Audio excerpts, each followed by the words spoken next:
So every day on the lesson tee, I witness golfers losing the race to their golf club. Their club head surpasses them prior to contact. Yet when I watch golf on TV, that's not what I see. I see the golf club staying back and following the player into the ball and passing them out front. Kind of the opposite of what we see from the average recreational golfer. So let me show you one of each. One where the club surpasses me,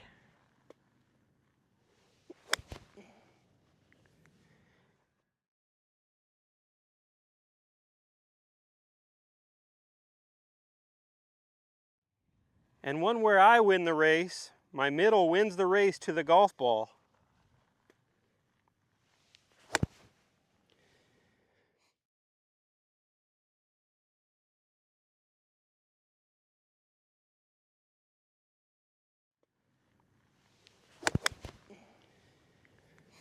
Now I don't know if on camera you could see the difference in those two golf balls, but they're about 100 yards apart.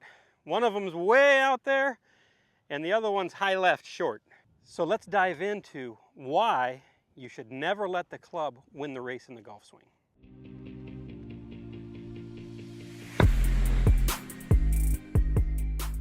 Hey everybody, welcome back to beautiful Superstition Mountain. Today we've got an awesome lesson for you on how you can win the race to the golf ball and how that's going to help you compress the golf ball more, control the face and the low point better than you ever have. Now the reason that this subject is so important to me is because in other sports and at the elite levels in golf, we do not see the implement we're swinging winning the race. If I want to create maximum acceleration at the proper time, I need to move my middle, turning my middle, and allow the energy to get to the club head at the correct time. We don't want to shoot the energy into the club head prematurely. When that happens, you actually have significantly lower club head speed, and the low point will be very difficult to control. And when we're hitting irons especially, low point is key to being able to strike that ball first and impart the proper amount of loft. When I throw that club past me, when I arrive at impact, I have a lot more loft than I truly need. And it takes away from the compression and it makes the golf ball go much shorter. So to put this simply, if my club is pointing behind my belly button at impact, I'm losing the race. My chest is pointing somewhere behind the golf ball and the club is already passing me. And what this looks like when I'm winning the race is my buttons on my shirt are pointing out in front of the golf ball and the shaft is leaning some amount, pointing more over here towards my left leg. So losing the race, winning the race. We want to win the race.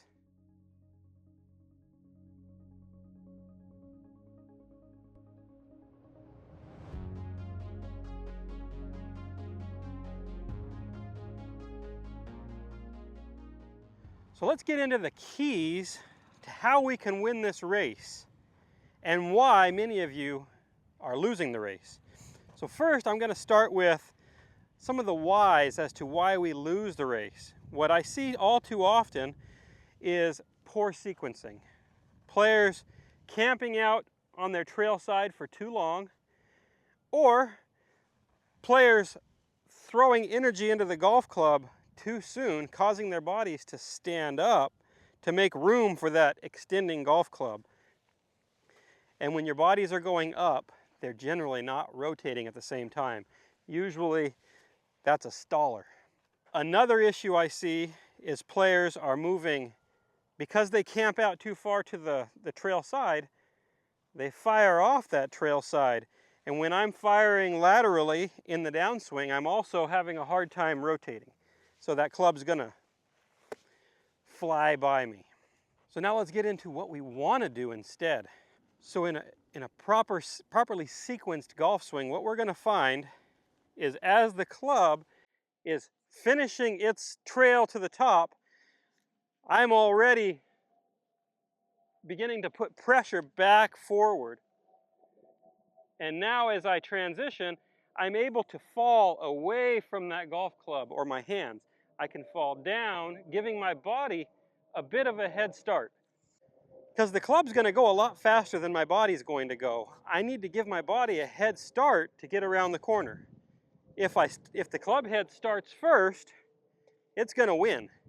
So I've got to make sure I give myself enough time to get my body around, so then that rapidly accelerating club will catch up at the correct time. And the correct time is just after impact. So in order to demonstrate this point, I want to throw a golf club.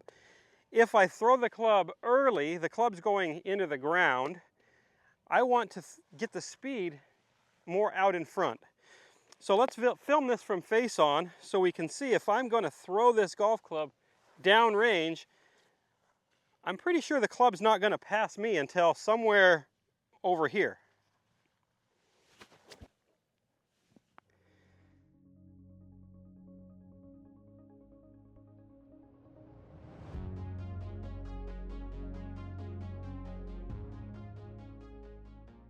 Good, Henry, your club survived. So hopefully that serves as a good demonstration or illustration of the sequencing that we really want to have happen. So while we hear many famous and great golfers talk about throwing the golf club, what we have to keep in mind is the timing of it.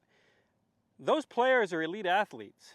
They're probably very good rotators, and because they're unwinding rapidly, the throw actually happens out front like I just demonstrated. They're not actually throwing the club this direction. They are unwinding, sending the energy downrange. So for those of you that struggle with losing the race, I actually really like the idea of throwing golf clubs. Make sure you find an open space where you're not going to hit somebody, because it's actually kind of hard to throw the golf club straight. But this is a drill I did with my dad, and I've seen some very prominent coaches from the past use this concept to train students to get the energy out at the correct time. And when students get the energy out at the correct time, they're definitely winning the race to the ball.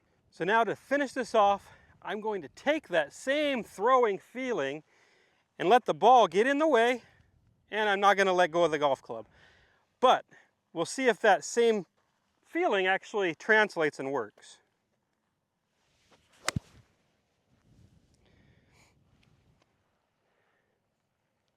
Pretty crispy shot. The speed was out front, and there was lots of it. Hopefully you enjoyed this video and you can understand the importance of our inner circle winning the race relative to our outer circle, and how that's going to allow you to make better contact and have more club head speed at that moment of impact. If you did, please hit the like and subscribe button, and come visit us at milolinesgolf.com, where we have much more content to help you learn to swing like an athlete and play your best golf ever.